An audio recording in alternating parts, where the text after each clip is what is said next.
Okay, are we ready to hit with the big talent? We've got two really wonderful guests today, old friends, comrades, so to speak.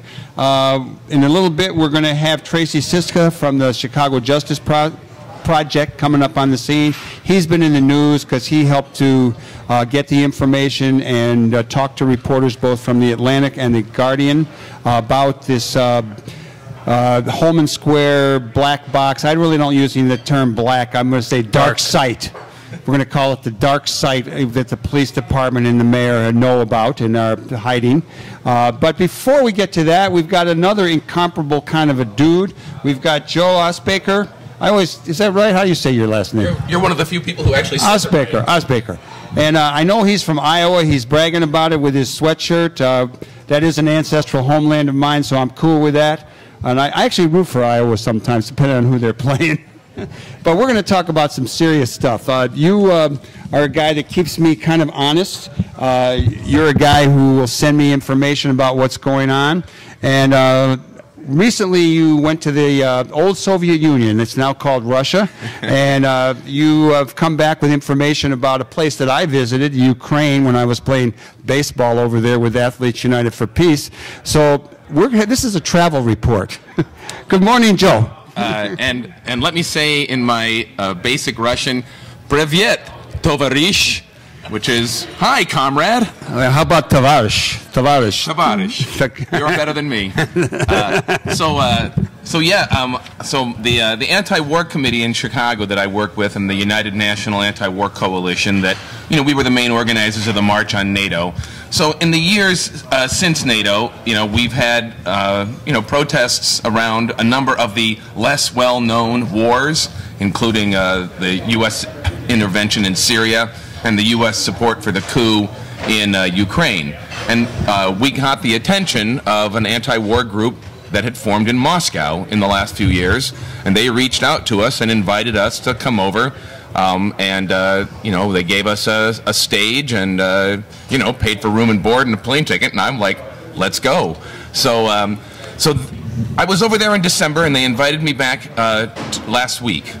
And we arrived on the 21st of February, which was 1 year since the coup that happened in Kiev. And I think it's got to be called a coup.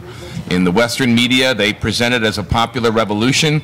But Victoria Nuland, the Undersecretary of State for Europe, for our Department of State, very clearly said the United States paid $5 billion to make that uprising happen, and the people of Russia are, I just have to say, they're freaked out by what's happening on their border. The day we arrived, there was a march in Moscow of 100,000 people, and we joined the march and went with them. And I want to say too that if I had to characterize the demographic in that march, it was overwhelmingly working class, and it was very, very heavily veterans of the Russian and the Soviet military. What was the march about? The march was held by the Anti-Maidan coalition. Maidan was the square in Kiev where the protests began against the former government president Yanukovych a year and a half ago.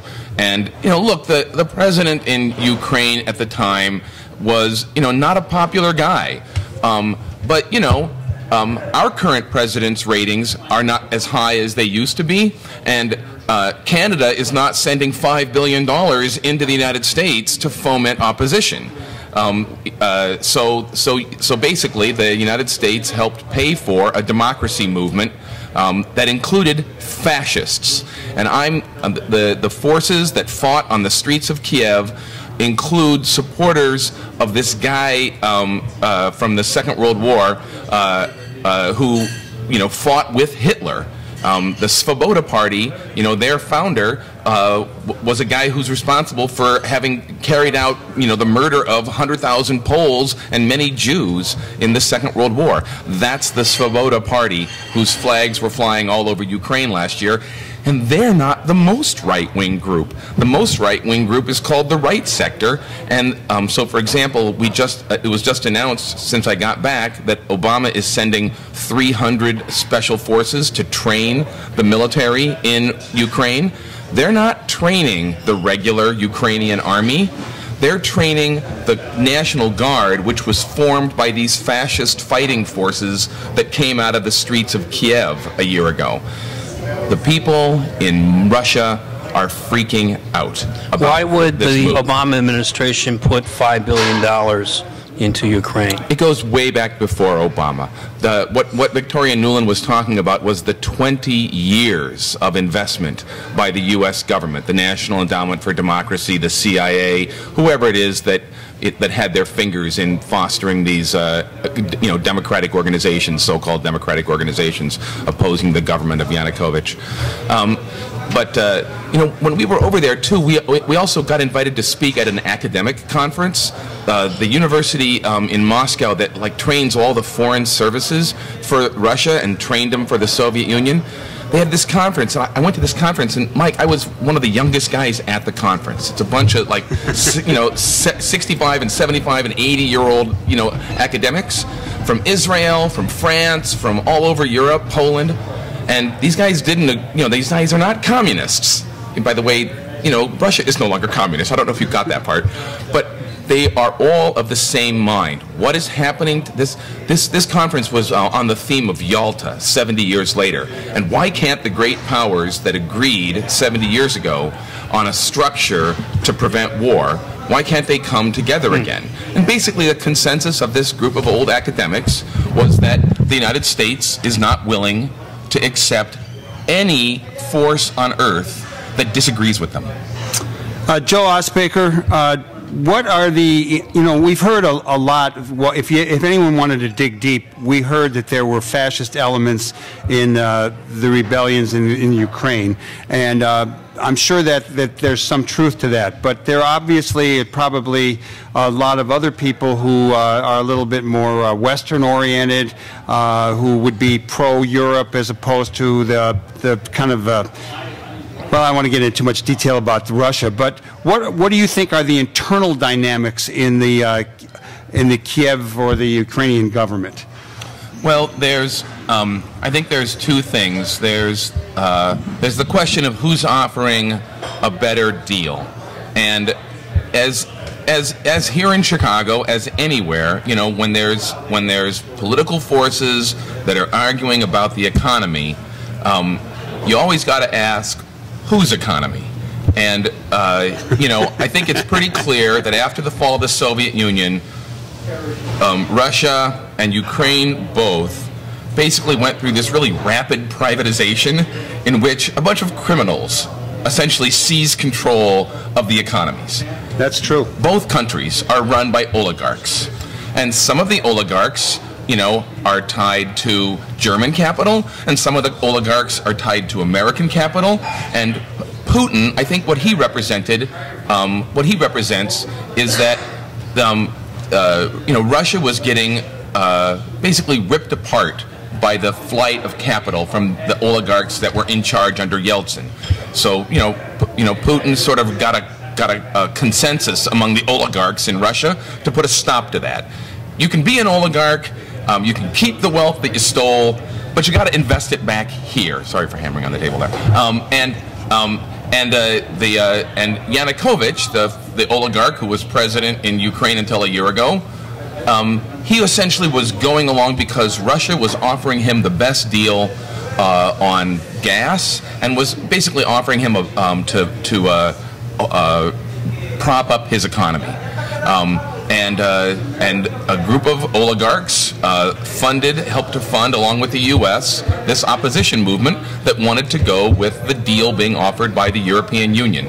And I've seen the two deals, and the Russian deal, in my mind, was a much better deal. They basically said, we'll give you $5 billion, and you can pay it back down the road. And the EU said, we'll give you $1.5 billion, and you have to immediately cut pensions for your retirees, you have to cut health care, you got to stop, and all of this thing about, the natural gas, which heats the workers' homes, that's no longer subsidized. And Yanukovych said, I will never get reelected. He says, all right, I'm going with Putin. That's basically what happened. And at that point, that's when, the U.S. and the National Endowment for Democracy said, okay, fellas, let the floodgates open. It's time to overthrow this guy. I remember in the first initial stages of the breakup, similar modifiers being thrown around about the Chechens, that they were just a bunch of thugs and mob. I'm saying this based on remarks of a cousin who was working probably with a lot of black boxes going back and forth over the border with cash, probably more closely with the former Soviet regime than he was with independent movements. How do we in the West, how do we in the States, here in Chicago, figure out oligarchs versus fascists versus true democratic movements? Well, that's one of the reasons that we accepted the invitation to go over there. When we got back, the news came out that Obama was sending 300 special forces to train these fascist-led forces in Ukraine. The logic of the position that the United States is taking towards Russia, towards Syria, towards Iran, this is a logic of war. And those of us who are in the anti-war movement, look, it's easy to talk to our friends. We got to go talk to our enemies, okay, our country's enemies. That's part of being an anti-war activist. An anti-war movement needs to say no more wars. It doesn't, there cannot be any justification from this government or any previous regime that actually, that would convince me. I mean, I'm a student of history. There hasn't been a war since, the big one. That I think the United States has played a positive role on the world stage. Well, and plus, none of them have really worked to their intended objective. You got that. None of them in my lifetime. I can't think of a single one except maybe Reagan's incursion in Grenada. And even there, I'm not sure what the geopolitical implications really were and where we should end up on this. But I still need to ask, why should, well, it's the only war I can think of that achieved its alleged objectives in my lifetime. Why should Americans care if Ukrainians are fighting with each other? For two reasons. One is that it's being paid for with our tax dollars. And the second is because there are more wars in our future. Currently, the wars, look, Obama is the smartest guy in the room, in any room that he's in, okay? And he figured out the Bush strategy for reconquering the world for U.S. imperialism was really a mess. It had turned all of our allies against us. So, he initiated this multilateral approach, and then he said, okay, we can't afford any more mass invasions. So he rolled out his new war strategy, talking drone war, special ops, proxy armies, and color revolutions. And it keeps the wars off the front page, and it keeps it out of discussion at the dining room table in the homes of working people in this country, because their kids aren't dying or coming home blown apart. But I'll tell you, I've been an anti-war activist for almost 40 years, and I have never done this. The Russian anti-war group took me to a hospital in Moscow to visit the kids whose bodies have been blown apart by Ukrainian army shelling of the eastern part of Ukraine. And it was everything. I didn't want to do this, but I realized I had to do it. I went and visited these 2-year-olds, 9-year-olds, 14-year-olds, 16-year-olds. One boy lost both of his legs and an arm, and he's blind, and he's the lucky one. His little brother is dead. This is happening in our name, and that's not what the American people, that's not what the people in this country want in our name. A dear friend of mine has just returned from a 2-year stint in Moldova, a country that no one had heard of when he went over there 2 years ago. But of course, it's right next to Ukraine.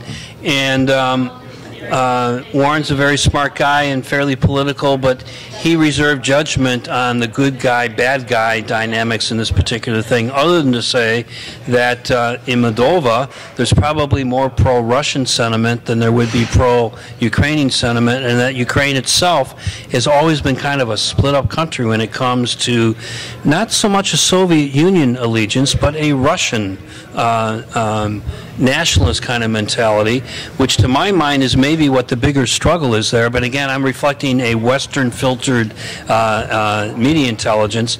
I'm fascinated by your stance on what you learned, Joe. It reminds me of Kathy Kelly's Voices in the Wilderness kind of approach of ending up on every kind of line between two warring factions, just say no more. And maybe that's the simple message to bring out of this current conflict, that you don't send 300 advisors if you really want the war to end. Correct. This is, you know, I remember one of the first peace songs I ever learned was Pete Seeger's The Big Muddy, right? Like, President Obama, it's knee-deep now, but there's only one way out of this. Turn around and go the other direction. I got to say, I feel for the people of the eastern Ukraine. I visited Donetsk in, I think, '89 with Athletes United for Peace.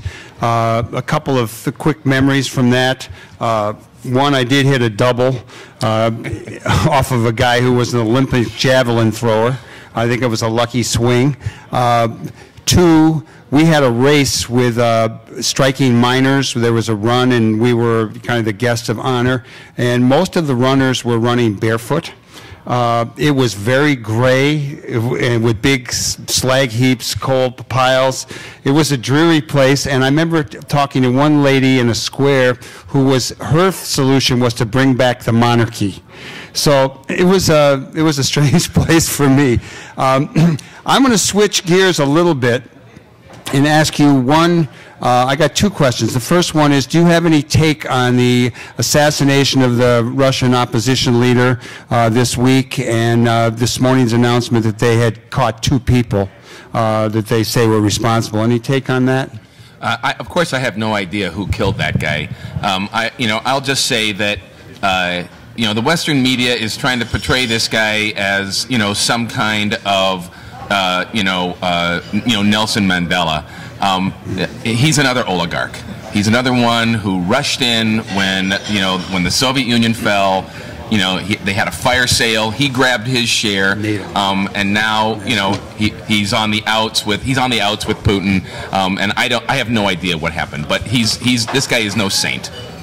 I do want to ask you, you were involved in organizing demonstrations around the NATO conference that was going to be held here. Yes. And can you refresh for us what was the role that various aldermen and other people played in trying to deal with the move that the mayor had to get people out of the park? What happened there, and who did what?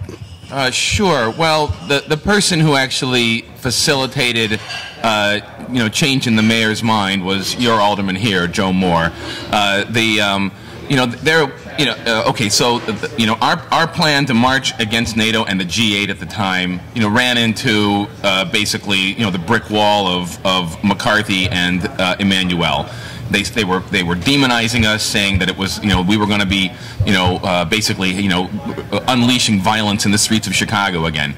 A month later, the Occupy movement emerges, and it's the picture of a movement that is encompassing a lot of people. It's really speaking for the millions of hundreds of millions of Americans who are being ripped off by by Wall Street.